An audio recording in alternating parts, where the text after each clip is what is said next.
Hi, good evening, everyone. Welcome to where am I at? The February the 10th, Monday evening, our Hurley Investments Market View commentary. What a resounding rebound last week on the S&P 500. Shocking, in all honesty, but it's shocking on two different, how would I say, two different parallels, I guess, might be the best way to say it. Shocking that we were down so much in the first place in regards to a flu virus, and just as shocking that we rebounded so quickly. So, last week, great rebound from two consecutive down weeks. What else did it tell us? An encouraging round of earnings reports, primarily by Amazon. Amazon is now at a new record high. Let's see what else they tell us.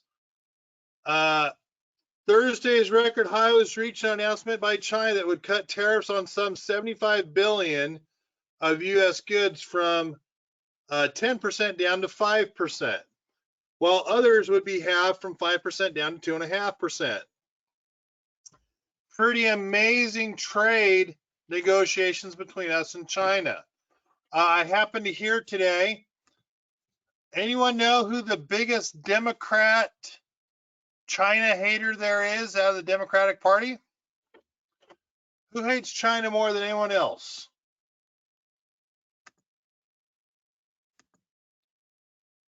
Someone type in who hates China more than anyone else? No, it's not Hillary Clinton, and she's not running. Take one more guess. Who out of the Democratic Party hates China more than anyone else? Probably even more than Trump, from what was said today, which I find quite interesting. There you go. Kudos to Mary. So you were probably hearing part of Kramer today, or maybe it wasn't Kramer, maybe it was the gal, but yes, Bernie Sanders is a China hater. So it might be interesting because we think Trump is so rough and hard on China. I think Bernie Sanders would be even worse, and it'd be interesting to see if how China might react to the fact that they're going to have someone there that doesn't like China. It'd be interesting to see. All right, the fourth paragraph talks about our average work week. Nothing too surprising there.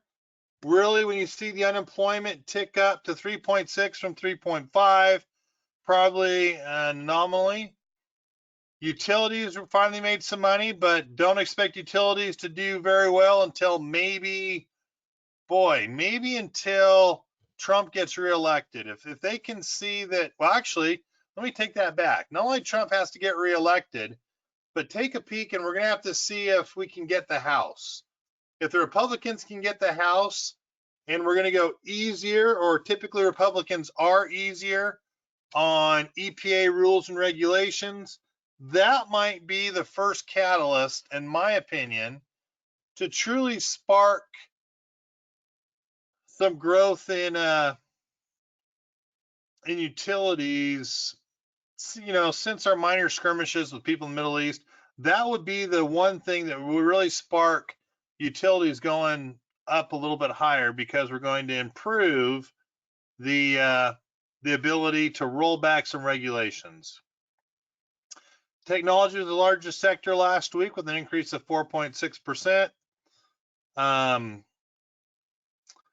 It actually says utilities are in the black, of course. I thought they'd be in the red. But utilities were considered a safety sector. Rose previous weeks, it edged down 0.6 this week. Biogen, huge jump. I need to give a shout out to Dr. Babu Gupta. Nothing like having one of your clients / a student in the past let me know that he killed it by actually being in Biogen. Dollar cost averaged a bunch of times, and He knocked it out of the park. A great spread trade there. Let's talk a little bit about protection. I want to go over this just to give you a heads up. What do we use for protection when it comes to options?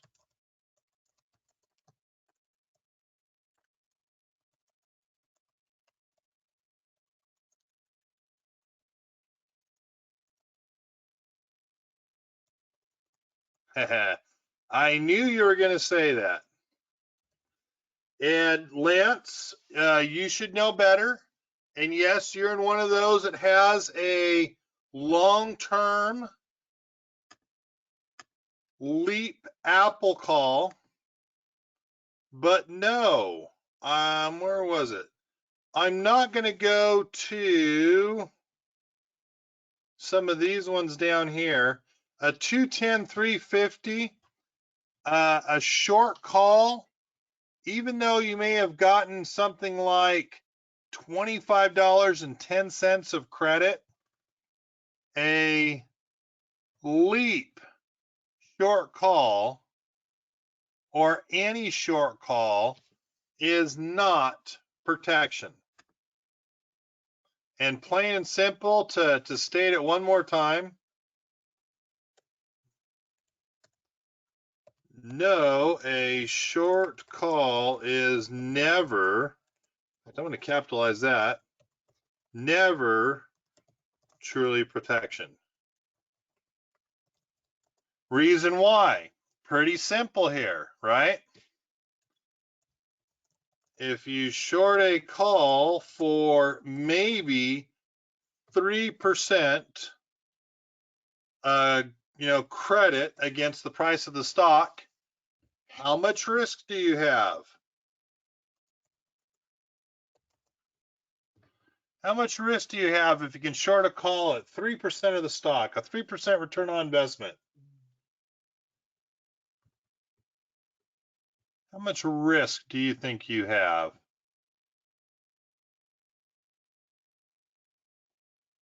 That is correct.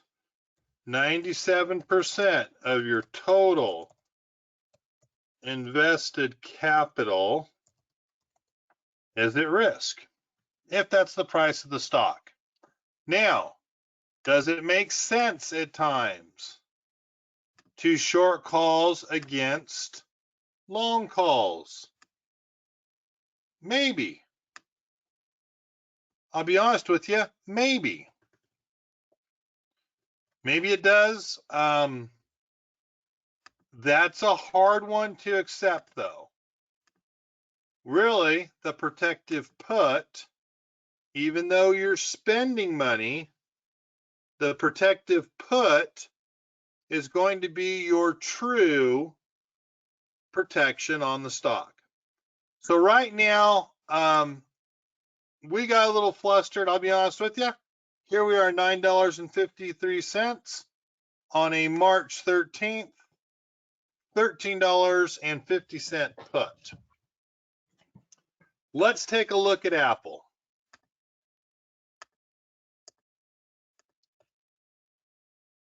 Taking a look at Apple, here we go. If I was going to look at Apple, do we need the put or not? Who's to say? I really don't know. What I do know, if I was to look at a chart on Apple, little bit no man land. Started down today. We're technically overbought institutionally. Not that that matters, because obviously Apple stayed overbought for all of December through January, basically most of November, most of October. I do know we're a pretty good chunk down at 295 on the 50-day, trading at 321. That's a $25. That's almost a 10% disparity between the actual price and your protection. The 200-day is way down at 233. crossover technically on the MACD, which can be considered preceding, but doesn't necessarily mean it's preceding and that we're going to have a drop. Obviously, you can tell we had one here in November, never crossed over bullish. In all honesty, we went from what? 260 up to 344. So it's maybe, right? If you had this position on, what would you do if you wanted to lower your cost basis? What would you want to do to lower your cost basis there?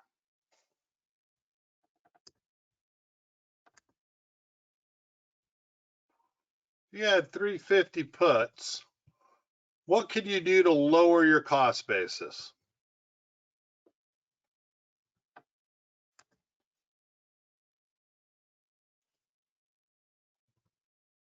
Yes. So Mary, let me work through really quickly. Stock's trading at 321.55. We have the right to sell it at 317.50. So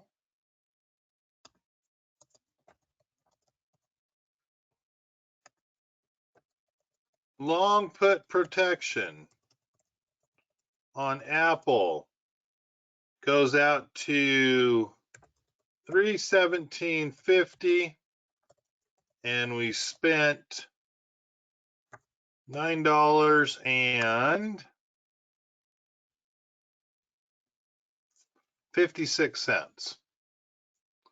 So the long put is the right to sell your stock at a certain price for a certain period of time. We have the right to sell our Apple stock at 317.50. So the risk in the trade is equal to $9.56 divided by 317.50. If I go to my calculator for this information, 956 divided by 317.50, we have roughly 3% of our total invested capital at risk, which means we're protecting 97% of the $317.50 right we have to sell Apple right now. So there's our risk in the trade, right? Now the question is, if we wanted to lower our risk, no, we take that back. We're not lowering our risk, we're lowering the cost of our long puts. So what would you do to lower the cost of the long puts? For those of you that are option traders, Ida, Bill, Rich, Lance, Dave, and David, Mary, Mark is here for the first time in a while. Nice to see you. There you go. You short a put. Sell a put for less than 317.50. Perfect. So the short answer is I kind of go to adjusting it, right?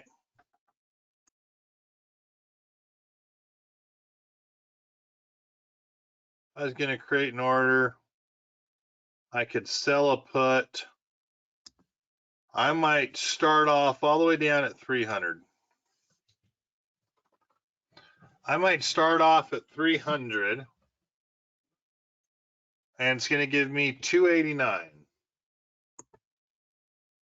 So I could sell a put at 300 strike for a credit of $2.89. Take the cost of the long put minus your credit of 289 means the cost of my protection, cost of that long put, 956 minus 289 is now going to be down to $6.67. Not bad. How much protection do I have left now? If I short a put against the long.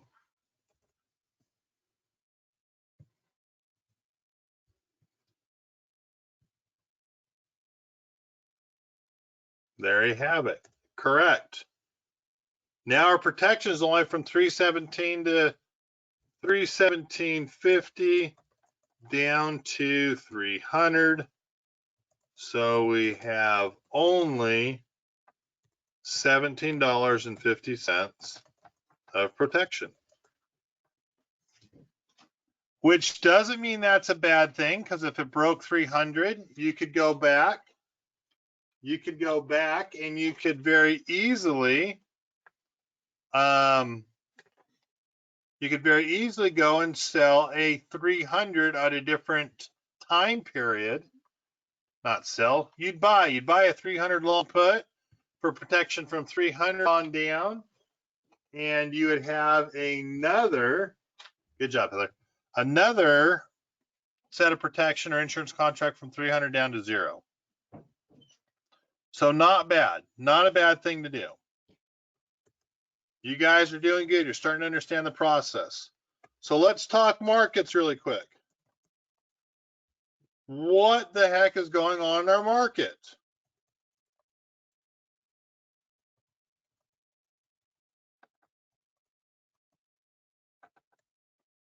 What's going on right now?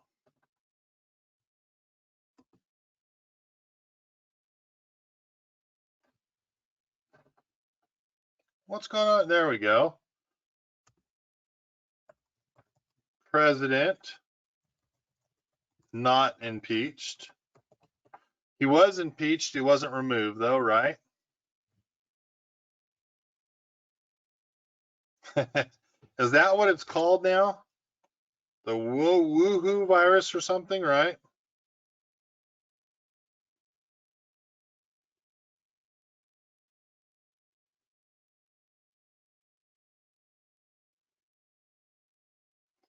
What are they calling the virus right now?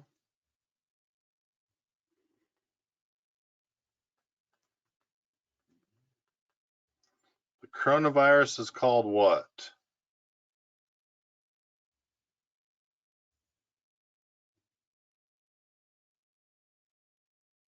That was like the woohoo virus or something, right?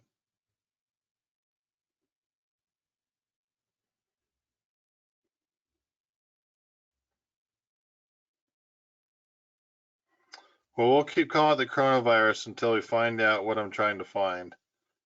I was hoping to have something on here. Flu versus coronavirus.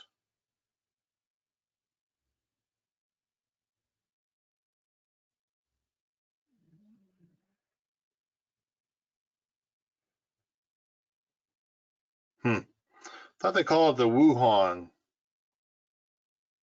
Yeah, it's a novel virus, but I think they call it the Wuhan virus now.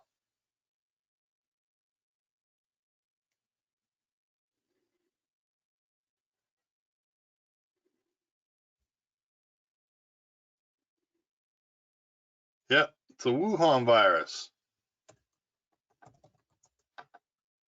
See if I spelled it right. Wuhan. So that's the new name for the coronavirus. It's called the Wuhan virus because that's the epicenter, right? I will agree.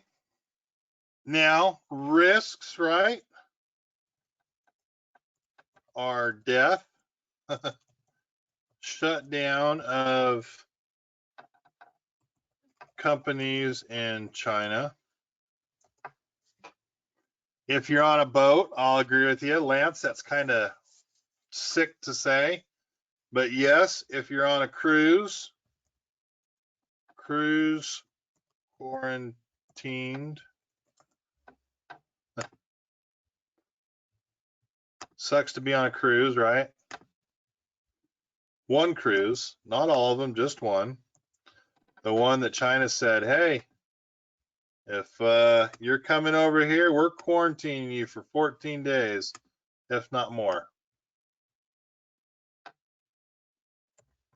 But here's the real question. How is this really going to affect company, can't spell, company earnings?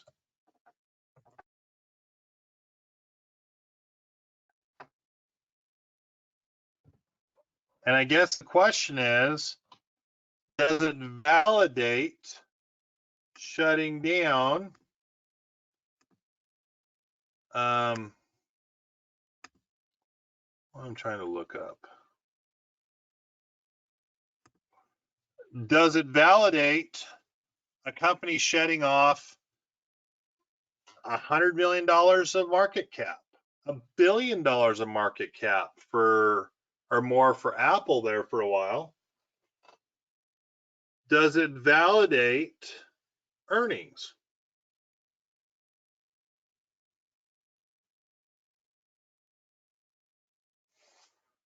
What do you think? Well, okay. So yes, so the short answer is yes, a company might take a slight hit in earnings. Do you really think Apple's going to take a big hit in their earnings, if any at all? No, it means the people that weren't going to buy in February are going to have a big rush and more are going to buy in March. It means the phones that aren't created or put together in China in February are going to be put together in March. Two quick comments came in. Could cause trade problems as shipperage in China. So longshoremen may not want exposure. So there's some people that will not let certain product in, maybe through the month of February, which means you're going to have more ships unloading and moving materials through in March. And the second comment, it could last longer than we think, which is true. It could last longer than we think. But right now, we don't have a bearing on what's going to happen with it or not. So I'm going to make the comment that yes, it's unfortunate, and yes, we've had 1,000 people die now, but I don't think it warrants the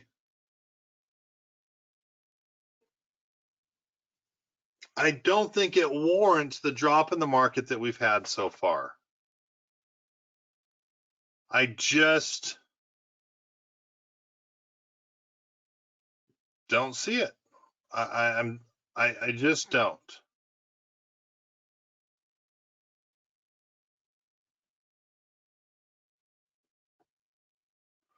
In all honesty, and I know I'm going to be pretty cynical in saying this, in the past 30 years, the annual death rate from flu-related causes has ranged from 3,000 to 49,000 deaths per year. And I'm pretty sure they average out to about 29,000 deaths. So I'm just going to make a comment that possibly 29,000 people die from the flu, probably because they're older. But 29,000 people die from the flu, and we're freaking out as a world over 1,040,000 that are contagious or that have had it. Although I'm pretty sure it's somewhere between 260,000, maybe 280,000 people get the flu each year.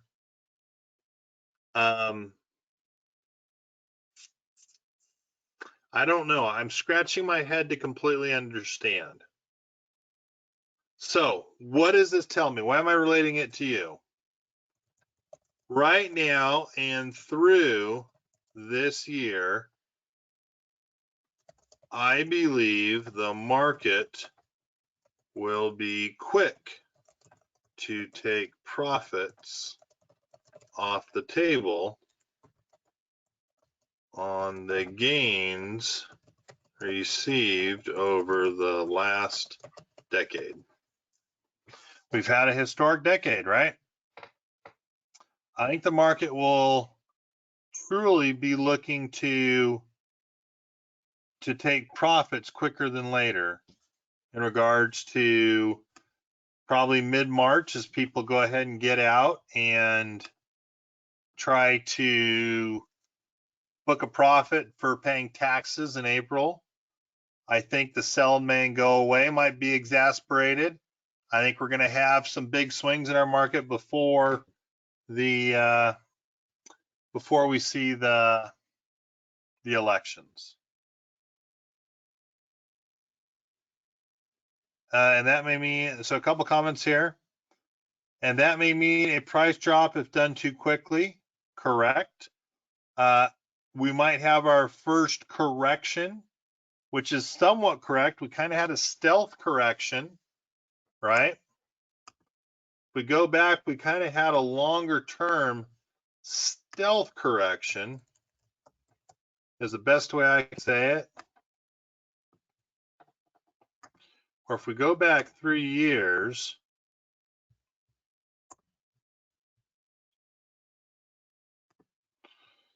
take a look at the correction that technically we've had that was 10% for a day, right? So 29,940 and 2346. So if I do my math, and it'll be just general, 2940 minus 2346 is equal to 594. Divide by 2940.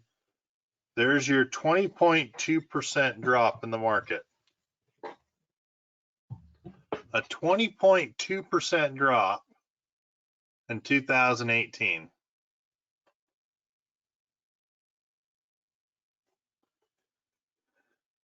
So technically we have had a correction in the last 10 years, last 11 years, last 12 years, last 11 years. 2008, you can't count. There's our correction. Pretty amazing how it bounced back. So why am I saying this?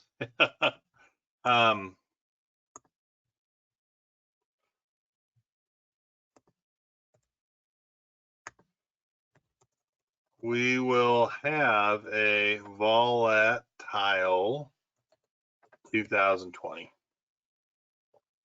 We're just going to have it. It's the way it is. So we kind of need to get used to it. Where will our markets end this week? I'm going to say higher. It said lower there, but I'm going to go with higher. We do seem to be at the top end of our range. So if I am correct and earnings or what have you push us higher, need to watch out because right now we're looking at a double top. If we break above, probably 30,000 on the Dow is our next run higher. And I would still technically call this bullish now.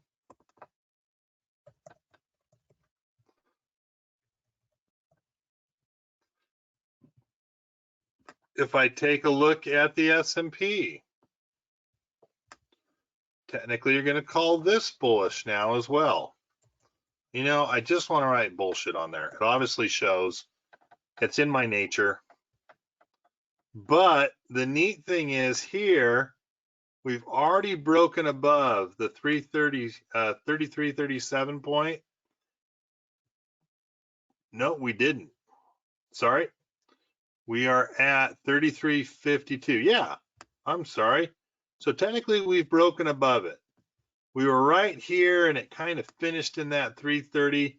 I think it was 3339, 3352. I really think we could be heading back up to 3400. Well, I guess not back up, but testing 3400 here in the near future. And the NASDAQ has remained bullish. And also we've broken above there too. So looking for 10,000 on the NASDAQ. Boy, we're going to see some pretty neat record highs. Where are we in February 2020? I'm still saying 2%, but I'm looking to call it a flat month. I'm getting close. Earnings, lows today, tomorrow, Hasbro, Hilton, Akamai. We're going to be following Under Armour. Wednesday, gold. There's Barrett Gold there. I remember gold. I was in grade school, probably a freshman. So 16, 15, 14 years old. Barrett Gold was my first investment at $6.62. So I'm now 47. If I had held on to Barrett Gold for 37 years, I'd have a 200% return. TAP, Coors is online, Noble, CenturyTel, Fossil, New Skin, TripAdvisor, CVS will pay attention to tomorrow. MRO, which is the Marathon Oil, we'll pay attention to tomorrow. Thursday, Duke Energy, PepsiCo, Heinz Kraft or Kraft Heinz, Waste Management, Roku, Yelp. Friday, nothing fancied money, but don't forget NVIDIA on Thursday. That could be a big one. Economic reports, really nothing's happening until Friday. Retail sales will move our market. Capacity utilization, industrial production, business inventories, Michigan sentiment. But really nothing much is going on. We're going to be news driven for the next 3 or 4 days here in the US. Internationally, China had their inflation numbers today. Their market opens up here in just a bit. Money supply and direct foreign investment will probably affect our futures. And if I take a quick peek at the futures right now, we look like, wow, Dow futures are up 57, S&P up 6.5, NASDAQ up 31. So pretty interesting. Sprint stock soars and reports the judge will approve T-Mobile merger. Wonder where Sprint's trading at right now. There's a $5 stock that could have been worth something pretty big. Let's take a look at Sprint. Wow. $5 stock that went to $8. There's a 68% return after hours on a rumor. And in all honesty, it could go much higher than that. You could still see this one go up $12 possibly. Pretty cheap stock, having an opportunity there. Thursday, Federal Powell testifies in front of the Congress. China retail sales numbers on Friday, which will move our markets most likely. Not a whole lot in earnings coming up, as I said. MRO, Under Armour, the big one. CVS is also in there. But then we're going to sit back for a couple of weeks till we hit Target and Adobe and American Outdoor Brands Corp. Then we'll hit Micron in the middle of the month. And Newmont Mining is here in a couple weeks. Couple interesting articles. I have a Disney compelling investment. These are details you should consider. Everyone asks me why I'm in Disney. I may have shown this last week, but I'm going to give it to you one more time. Please read through this because a lot of people ask me questions. Ford. Here's the short answer. The CEO is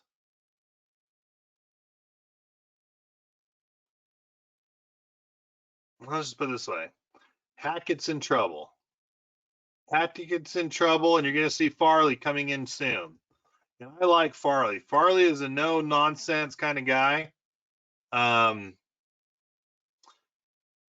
Farley is who I think I would be as a CEO. Really, if you don't know this gentleman, he's a tough talk guy. He's the one that'll say, out loud, FGM, I hate them and their company. He really is a blunt individual. If you ever want to truly understand how a company is doing, Watch Farley take over Ford, and he'll tell you just the way it is every single time. Another interesting article, why Ford CEO has to go. I do believe there's a ton of potential here, but other than the one person who will probably kill me if I got him into Ford, I'll make sure I do everything I can to get everyone else in Ford so I can say I told you so. But obviously a botched launch of the Explorer this year.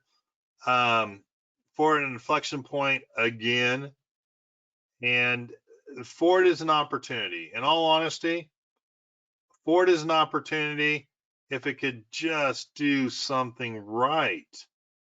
It's ridiculously cheap. White House to unveil election year budget calling for extended individual tax cuts. I'm all for tax cuts. I'm more in favor of seeing a balanced budget, but since we know that's not going to happen, I'll take some tax cuts again. It's helped me out quite a bit. What else do we have for you? The coronavirus. Again, I disagree with Ed, but even though I disagree, I'm going to let you guys all decide on your own. The coronavirus, I think it's overblown, but there you go. I'm going to talk a little bit about when investors lose trust, they can put stocks in the penalty box. Boeing, Wells Fargo, Facebook, and Equifax are some of the ones that have been hard to own if you were an investor and weren't using puts for protecting you on the way down. I still wouldn't own Wells Fargo. They're so poorly managed, they have so many things screwed up. I think you're an idiot to own Wells Fargo. People call me an idiot for wanting and for owning Facebook and Boeing. Boeing is so screwed up. Look at all the problems they have. Again, I'm going to say plain and simple, Boeing is a problem only because of one plane and that they rushed it through. CEO's gone. I think Boeing still has a 10-year backlog. I don't see Boeing going out of business or losing their 10-year backlog because of this. It'll be shortened down, but no one really wants to get rid of too many orders because they won't get back on for another 7 or 8 years down the road. They also have a bunch of the 373s, something like 450 that'll need a new sensor put on. And in all honesty, it's mathematically using the GAAP principles of accounting. They give a couple of those away to make up for the hassle that they've given some airlines. It's a new revenue stream. It's a new flight. It's a new plane for some of these businesses. I mean, let's face it. Southwest should get 4 or 5 of them, right? Give them 4 or 5 new planes, 4 or 5 new revenue streams to make up the money they lost. Give it to them for free. Write off for you. It makes sense for Boeing to have a way out. And Bill, yes, they are coming out with a 777 or a 777 Max or whatever they call it. And it's just a bigger, lighter plane that's supposed to be more fuel efficient. Facebook, again, I think Facebook has so much opportunity in the world that even though it's run by an uneducated young billionaire that made billions of dollars creating an idea that has no understanding of how to run a company, the opportunity there is outrageous. I don't see that same opportunity with Equifax or Wells Fargo. And again, that comes down to nothing more than just crunching the numbers. The numbers will tell you what you need to know. With that said, Apple for years went through this penalty box where you can work all the numbers, they can be undervalued like a Ford, and it just means investors are not interested in putting money into these type of companies. Can anyone tell me right now what is the biggest penalty box industry that we're looking at right now? What is the biggest penalty box industry that we're looking at right now?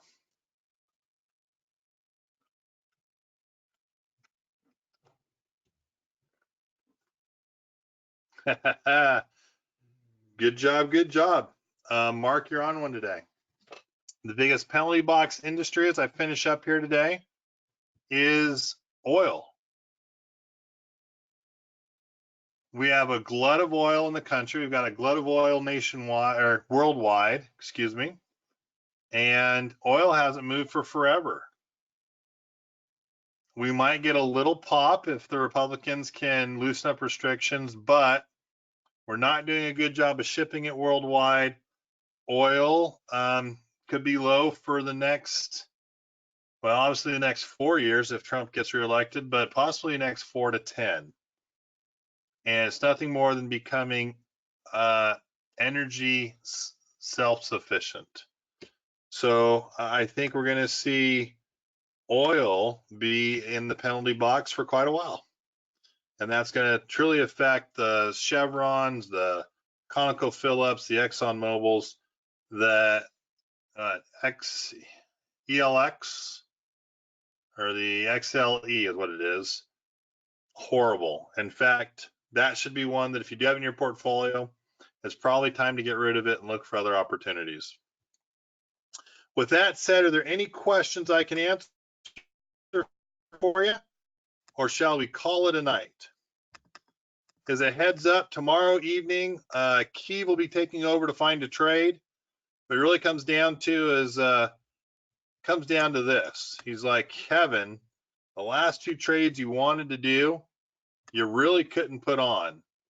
And because you really couldn't put it on, people want to hear someone better. So I said, all right, Keith, you're off to the races. Find a better trade than me. Starbucks. Again, the trade at the 28th can still be used. You might get it a little bit cheaper. You're going to wait for it to break above 87.90. No reason to throw stuff into it just yet. If you are in the trade, stick with it. You're going to be in your good shape still.